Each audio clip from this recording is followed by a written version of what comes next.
Hoy voy a enseñártelo todo sobre el músculo más profundo o uno de los más profundos del cuerpo humano, que es el psoas mayor, el psoas ilíaco. Ahora veremos esta diferencia cuál es entre llamarle psoas mayor y psoas ilíaco. Estos músculos, porque son varios, se van a alojar justamente en la zona más anterior y en una zona, como te digo, en un plano más profundo, que es un músculo superficial de nuestra ingle, de nuestra zona del periné, llámale pelvis, abdominal bajo, esta ubicación justamente, ¿vale? Aquí estás viendo la pierna izquierda en este caso, y como te digo, va a ser una composición de músculos. Y es que se va a unir el músculo psoas mayor al músculo ilíaco. Ahora vamos a verlo. Pero antes tengo que enseñarte otro. Y es que te he comentado muchas veces que en el cuerpo humano hay de forma repetida un músculo mayor y un músculo menor. Esto pasa en varias zonas del cuerpo. Pues entre ellas, aquí tenemos tanto al psoas mayor como al psoas menor. Y hay una diferencia clave por la cual, si ya me sigues desde hace tiempo, si no, suscríbete. Y llevas viendo este contenido pues desde que empezó, ya la conocerás un poco simplemente con ver la imagen, ¿no? Y es que vamos a aislar el psoas menor. Psoas menor es un músculo con, perdón, esto no era, es un músculo con muy poquita importancia. Como puedes ver, parte de un cuerpo vertebral, de una vértebra, del final de ella, ¿no? En este caso, de dos, de T12 y de L1, es decir, la última vértebra torácica y la primera vértebra lumbar. Y a partir de ahí va a descender y va a ir a la pelvis, ¿vale? Justamente a una zona de cresta, como estás viendo, que es la eminencia iliopectínea. De hecho, hay una zona también que se llama el pecten. Todas estas partes son partes púbicas y la relevancia de donde acaba, vamos a quitar el aislado, está en que, si te das cuenta, no llega a la cadera, es decir, no llega a tocar fémur, que es este hueso de aquí, el hueso más largo del cuerpo humano. Al no llegar a tocar fémur, ¿qué es lo que pasa? Pues que no actúa en la cadera, porque un músculo tiene que atravesar una articulación para actuar en ella. En este caso, no atraviesa la articulación y por lo tanto termina en el fémur o más abajo, y por lo tanto no trabaja como si va a trabajar el psoas mayor en la cadera, sino que únicamente se va a centrar en ese movimiento de crunch abdominal y también de lateroflexión, es decir, básicamente va a flexionar nuestro tronco, voy a ponerte por aquí el movimiento, y aparte también va a hacer una flexión lateral, es decir, va a ir hacia aquí y también hacia el lateral, ya que está, el lateral obviamente hacia el lateral en el que esté ubicado. Aquí veis a toda la parrilla muscular haciendo el movimiento, ahí está, eso es, y aquí dentro aparecería un pequeño hilo muscular, aquí lo estáis viendo señalado en más naranja, eso es, haciendo este crunch clásico abdominal. Como veis, comparado con la magnitud que puede tener un oblicuo, un transverso, el propio recto abdominal, pues es simplemente anecdótico la capacidad de fuerza que puede tener este músculo, pero es uno más que se suma.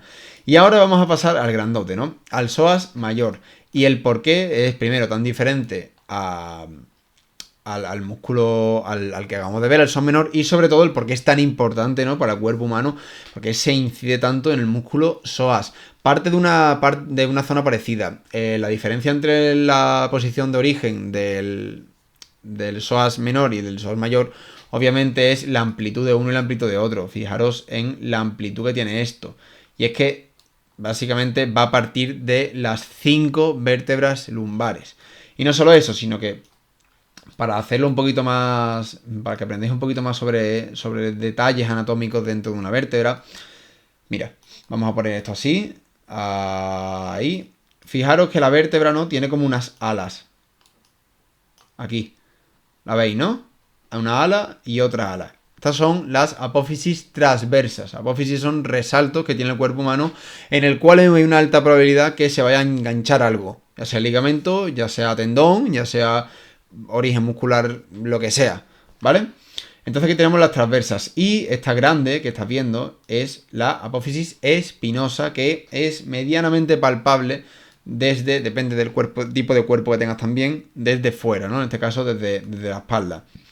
Por lo tanto, va a surgir de las últimas 5 vértebras lumbares, de las apófisis transversas y también de los 6 últimos cuerpos vertebrales, que incluyen los 5 lumbares, de L1 a L5, y también la vértebra T12, de la cual, si te acuerdas, aquí lo veis, también se originaba el psoas menor.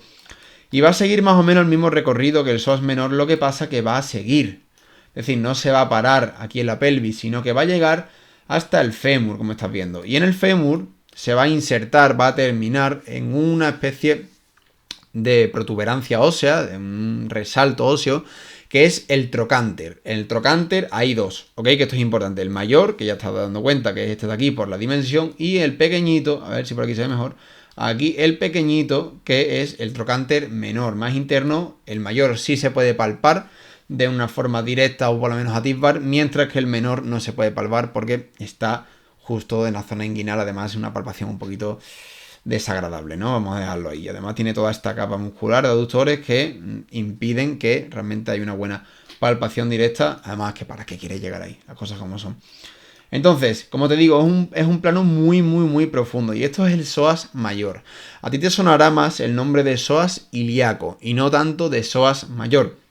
Esto es porque, para darle aún más potencia, repito, aún más, fijaros aquí la grandeza del músculo psoas mayor, es decir, tiene un calibre enorme comparado con, por ejemplo, un aductor, tiene un calibre muy grande y sobre todo una longitud también anteroposterior, no solo este ángulo longitudinal, sino también el grosor del propio músculo es bastante grande. Ahí lo estás viendo, la masa muscular que tiene.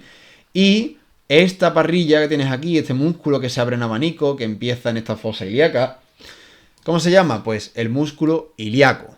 Y va a unirse al psoas, juntándose y formando el psoas ilíaco, reforzando tanto la unión en el trocánter menor como también la propia capacidad muscular, ya que va a tener dos músculos, además otro músculo grande, no es ningún tipo de músculo pequeño, que va a mejorar todavía esa transferencia hacia la fuerza, hacia la capacidad de fuerza que genere el músculo.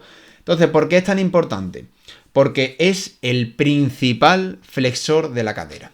Y la flexión de la cadera, igual que la extensión de la cadera, son, ¿qué quieres que te diga? Los dos movimientos más básicos del ser humano. Porque es que literalmente nos sirve para todo. En este caso, sobre todo para andar, ¿no? O sea, nosotros tenemos que levantar nuestra pierna y eso es una flexión de la cadera, y también tenemos que descenderla y eso es una extensión. De hecho, vamos a ver bien, ¿no? El propio ejercicio, que por cierto, indicar obviamente que al empezar en las vértebras lumbares también va a tener mucha capacidad de acción dentro del movimiento de crunch, igual que el psoas menor, ¿vale? El de movimiento de crunch, es decir, la flexión abdominal y también esa lateroflexión hacia el lado en el cual se ubica el músculo, ¿vale? Si está a la derecha, si está a la izquierda, como en este caso, en la izquierda. Aquí estáis viendo el movimiento de flexión, cómo se está realizando.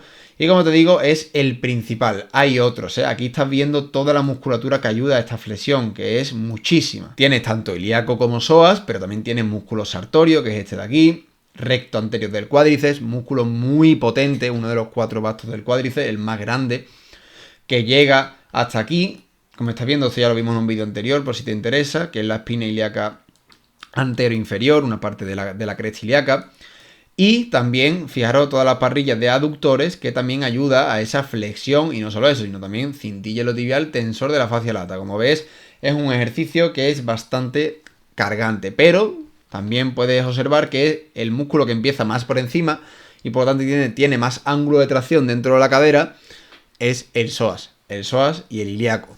Por ello es tan importante este músculo. ¿Hace más movimiento? Obviamente también es importantísimo dentro de la estabilidad de la propia articulación de la cadera. Y no solo eso, sino también participa en ciertas rotaciones y en cierta aducción, es decir, aproximación de las rodillas, de las piernas, es decir, la aproximación de la cadera, la aducción, AD.